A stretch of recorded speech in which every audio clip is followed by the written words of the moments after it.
ये movie based है van Helsing नाम के एक मॉन्स्टर हंटर के ऊपर, जो ड्रैकुला को मारने के लिए ट्रांसिल्वेनिया जाता है और उसे मारने के लिए वो खुद भी एक वेयरवुल्फ बन जाता है। तो क्या वो ड्रैकुला को मार पाता है या फिर ड्रैकुला के हाथों मारा जाता है? चलिए जानते हैं इस कहानी में। तो मूवी की शुरुआत सन 1887 को ट्रांसिल्वेनिया में होती है, जहाँ कुछ लोग हाथों में मसाल लिए कहीं जा रहे होते हैं। दूसरी तरफ हम डॉक्टर फ्रैंकेनस्टाइन को देखते हैं, जिसने ड्रैकुला की मदद से एक फ्रैंकेनस्टाइन मॉन्स्टर बनाया है, जो आधा इंसान और आधा मशीन होता है। उसे जिंदा देखकर डॉक्टर बेहद खुश होता है। इधर गांव के लोग डॉक्टर को मारने के लिए उसके महल पहुंच जाते हैं। दरअसल डॉक्टर एक मुर्दा चोर है। उसने मरे हुए लोगों के बॉडी पार्ट से इस फ्रैंकेनस्टाइन मॉन्स्टर को बनाया है। तभी ड्रैकुला डॉक्टर को अपने बुरे इरादे बताता है कि वो फ्रैंकेनस्टाइन की एनर्जी से अपने बच्चों को जिंदा करेगा और एक वैम्पायर आर्मी बनाएगा। पर डॉक्टर उसका विरोध करता है और वो मदद के लिए इगोर को बुलाता है। दरअसल इगोर ड्रैकुला का ही नौकर है, इसलिए वो डॉक्टर की बात नहीं मानता और फिर ड्रैकुला डॉक्टर को मार देता है। कि तभी फ्रैंकेनस्टाइन मॉन्स्टर ड्रैकुला पर हमला कर देता है और डॉक्टर को लेकर वहाँ से भाग जाता है। पर इगोर गांव वालों को बता देता है। फ्रैंकेनस्टाइन डॉक्टर को लेकर एक विंड मिल में जाता है और लोग मिल में आग लगा देते हैं और फ्रैंकेनस्टाइन आग में जल जाता है। कि तभी ड्रैकुला अपने तीनों वाइफ्स के साथ वहां आता है, जिसे देखकर लोग वहां से भाग जाते हैं। ड्रैकुला को लगता है कि फ्रैंकेनस्टाइन मारा गया है। फिर हमें एक साल बाद पेरिस का सीन दिखाया जाता है, जहां हम वैन हेल्सिंग को देखते हैं, जो एक मॉन्स्टर का शिकार करने के लिए जाता है और फाइनली वो उस मॉन्स्टर को मार देता है। फिर वो रोम के एक चर्च में जाता है, जहां उसे अपने अगले मिशन के बारे में पता चलता है।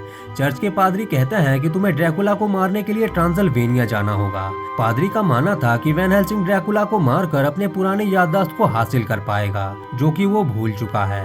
पादरी उसे बताते हैं कि तुम्हें वेल्कन और उसकी बहन एना की मदद करनी होगी, जो ट्रांसिल्वेनिया के राजघराना वेलेरियस खानदान की आखिरी सदस्य हैं। तुम्हें उनके साथ मिलकर ड्रैकुला को मारना होगा। फिर वो वैन हेल्सिंग को एक कागज का टुकड़ा देते हैं, जो कई सौ साल पहले एना और वेल्कन के पूर्वजों ने उन्हें दिया था, जिसमें लैटिन में कुछ लिखा होता है। अगला मिशन मिलते ही वैन हेल्सिंग अपने दोस्त कार्ल के साथ ट्रांसिल्वेनिया के लिए निकल जाता है। दूसरी तरफ ट्रांसिल्वेनिया में एक आदमखोर भेड़िया एना पर अटैक कर देता है और उसे बचाने के चक्कर में वेल्कन मारा जाता है। इधर वैन हेल्सिंग भी ट्रांसिल्वेनिया आ जाता है कि तभी ड्रैकुला की तीनों वाइफ्स गांव पर अटैक कर देते हैं। एना और वैन हेल्सिंग लड़ते हैं और फाइनली वैन हेल्सिंग ड्रैकुला की एक वाइफ को मार देता है। फिर वो एना के महल में जाता है, जहां एना वैन हेल्सिंग को कहती है कि ड्रैकुला ने मेरी पूरी फैमिली को मार दिया है और मैं किसी भी हाल में उसे मारना चाहती हूँ। और फिर वो ड्रैकुला को मारने के लिए जाने लगती है कि तभी वैन हेल्सिंग उसे बेहोश कर देता है।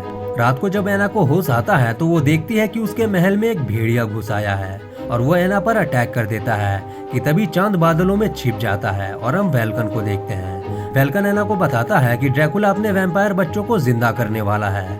कि तभी चांद बादलों से बाहर आ जाता है और वेल्कन एक भेड़िए में बदलने लगता है। यहाँ हमें पता चलता है कि दरअसल जब भेड़िए ने वेल्कन पर हमला किया था, तब उसने उसे मारने से पहले काट लिया था, जिससे वेल्कन भी आदमखोर भेड़िए के सांप का शिकार हो गया था। तभी वैन हेल्सिंग वहाँ आता है और उसे देखकर वेल्कन वहाँ से भाग जाता है। उसका पीछा करते करते एना और वैन हेल्सिंग ड्रैकुला के महल पहुँच जाते हैं, जहाँ वो ड्रैकुला के बच्चों को देखते हैं, जो कि अंडों में होते हैं। यहाँ उन्हें पता चलता है कि ड्रैकुला वेल्कन के वेयरवुल्फ पावर से अपने बच्चों को जिंदा करने वाला है और अपने एक्सपेरिमेंट से ड्रैकुला अपने बच्चों को जिंदा कर देता है और वो बच्चे गांव की तरफ निकल जाते हैं। इधर एना अपने भाई को बचाने की कोशिश करती है। दूसरी तरफ ड्रैकुला वैन हेल्सिंग से बात करता है, जहां वो उसे गैब्रियल कहकर पुकारता है। यहाँ हमें पता चलता है कि ड्रैकुला और वैन हेल्सिंग का कोई न कोई पुराना संबंध जरूर है। यहाँ ड्रैकुला वैन हेल्सिंग को एक ऑफर देता है कि अगर तुम मेरी मदद करो मेरे बच्चों को जिंदा करने में, तो मैं तुम्हारी पुरानी याददाश्त लौटा दूंगा। दूसरी तरफ गांव में अचानक ड्रैकुला के बच्चे मरने लगते हैं, जिससे हमें ये पता चलता है कि ड्रैकुला के बच्चों को अमर जीवन देने के लिए वेल्कन के वेयरवुल्फ पावर्स काफी नहीं हैं। इधर वैन हेल्सिंग ड्रैकुला के ऑफर को मना कर देता है और वहां से भाग जाता है।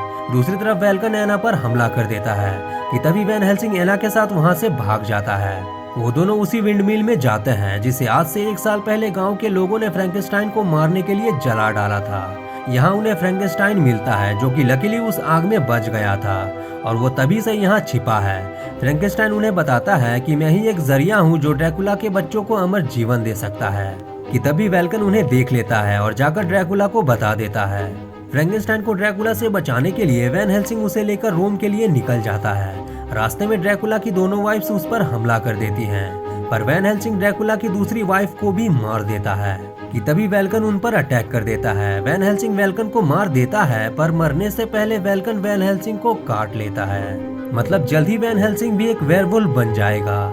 कि तभी ड्रैकुला की तीसरी वाइफ एना को पकड़ लेती है और वहाँ से भाग जाती है। अगली सुबह वो वैन हेल्सिंग के पास दोबारा आती है और बताती है कि अगर तुम्हें एना चाहिए तो उसके बदले तुम्हें फ्रैंकेनस्टाइन को देना होगा। ड्रैकुला के पास जाने से पहले वैन हेल्सिंग फ्रैंकेनस्टाइन को बेहोश कर देता है और वो दोनों एना को बचाने के लिए निकल जाते हैं। वहाँ जाकर वैन हेल्सिंग एना को बचा लेता है। तभी वो देखता है कि इगोर ने फ्रैंकेनस्टाइन को पकड़ लिया है। तभी बाकी के वैम्पायर्स वैन हेल्सिंग पर हमला कर देते हैं, पर वो तीनों वहाँ से भाग जाते हैं। दूसरी तरफ कार्ल दोनों को कहता है कि ड्रैकुला और कोई नहीं बल्कि बड़े वैलेरियस का बेटा है। यहाँ हमें पता चलता है कि ड्रैकुला एना और वेल्कन का पूर्वज है और उन्हीं के खानदान का सदस्य है। यहाँ कार्ल उन्हें बताता है कि आज से 400 साल पहले ड्रैकुला के वैम्पायर बनने के बाद बड़े वैलेरियस ने ड्रैकुला को एक दरवाजे के पीछे कैद कर दिया था। दरवाजे का नाम सुनते ही वैन हेल्सिंग उन्हें एक दीवार के पास ले जाता है जहाँ कुछ लिखा होता है, पर उसका एक हिस्सा गायब होता है। तभी वैन हेल्सिंग उसी टुकड़े को निकालता है जो रोम के पादरी ने उसे दिया था। जब कार्ल उसे जोड़कर पढ़ता है तो वो दीवार एक दरवाजे में बदल जाता है और उस दरवाजे से वो लोग ड्रैकुला के महल तक पहुंच जाते हैं। यहाँ आते ही उन्हें फ्रैंकेनस्टाइन मिलता है जो उन्हें बताता है कि ड्रैकुला के पास इलाज है आदमखोर भेड़िए के श्राप से मुक्त होने का। ये सुनते ही कार्ल समझ जाता है और वो कहता है कि ड्रैकुला को पता है कि उसका खात्मा एक आदमखोर भेड़िया ही कर सकता है। कि तभी वहाँ इगोर आ जाता है। एना और कार्ल उसे पकड़कर इलाज ढूंढने के लिए निकल जाते हैं और वैन हेल्सिंग फ्रैंकेनस्टाइन को आजाद करने के लिए जाता है। इधर इगोर कार्ल और एना को ट्रैप कर देता है और वहाँ से भाग जाता है। कि तभी ड्रैकुला की तीसरी वाइफ वहाँ आकर उन पर अटैक कर देती है, पर एना कार्ल को वहाँ से भगा देती है। दूसरी तरफ ड्रैकुला फ्रैंकेनस्टाइन को यूज करके अपने बच्चों को जिंदा कर देता है। इधर कार्ल इलाज लेकर वैन हेल्सिंग के पास जाता है कि तभी उस पर इगोर अटैक कर देता है। उन दोनों की मुठभेड़ में इगोर ब्रिज से नीचे गिर जाता है। दूसरी तरफ वैन हेल्सिंग फ्रैंकेनस्टाइन को आजाद कर ही रहा होता है कि तभी ड्रैकुला उस पर हमला कर देता है और करंट लगने की वजह से फ्रैंकेनस्टाइन भी आजाद हो जाता है। इधर ड्रैकुला की वाइफ एना को मारने वाली ही होती है कि तभी फ्रैंकेनस्टाइन उस पर अटैक कर देता है और एना को वहां से भाग जाने को कहता है। दूसरी तरफ ड्रैकुला वैन हेल्सिंग से बात करता है और यहाँ हमें पता चलता है कि वैन हेल्सिंग ही वो इंसान है जिसने आज से 400 साल पहले ड्रैकुला को मारा था। और तभी फुल मून हो जाता है और वैन हेल्सिंग एक भयानक भेड़िए में बदल जाता है। यहाँ फिर से ड्रैकुला वैन हेल्सिंग को ऑफर देता है कि अगर वो उसे छोड़ दे तो वो उसकी याददाश्त लौटा देगा, पर वैन हेल्सिंग उसकी बात नहीं मानता और ड्रैकुला को बड़ी बेरहमी से मार देता है। तभी वहाँ एना इलाज लेकर आती है, पर वैन हेल्सिंग उस पर भी अटैक कर देता है और उसे मार देता है। पर मरने से पहले एना उसे वो इलाज इंजेक्ट कर देती है जिसे वैन हेल्सिंग इंसान में बदल जाता है और एना की लाश देखकर वो रोने लगता है। एंडिंग सीन में वैन हेल्सिंग और कार्ल एना की लाश को जला रहे होते हैं। फिर वैन हेल्सिंग अपने अगले मिशन के लिए कार्ल के साथ वहां से निकल जाता है। दूसरी तरफ हम फ्रैंकेनस्टाइन को देखते हैं जो एक राफ्ट में सवार होकर वो भी अपने रास्ते निकल जाता है और इसी के साथ ये कहानी खत्म हो जाती है। लेकिन इस मूवी में एक सबसे बड़ा सवाल ये है कि अगर 400 साल पहले वैन हेल्सिंग ने ड्रैकुला को मारा था तो वो अब भी जिंदा कैसे है। यहाँ इस सवाल के दो पहलू हो सकते हैं। पहला ये कि क्या वैन हेल्सिंग एक इमॉर्टल है जो कि हमें इस मूवी में बताया नहीं गया, या फिर दूसरा कि ये उसका पुनर्जन्म है। ये सवाल फिल्म मेकर्स ने ऑडियंस के ऊपर ही छोड़ दिया है कि आपको जो समझना है समझो। पर ओवरऑल देखा जाए तो मेरे हिसाब से ये वैन हेल्सिंग का दूसरा जन्म है, तभी तो उसे अपनी पुरानी यादें धुंधली नजर आती हैं।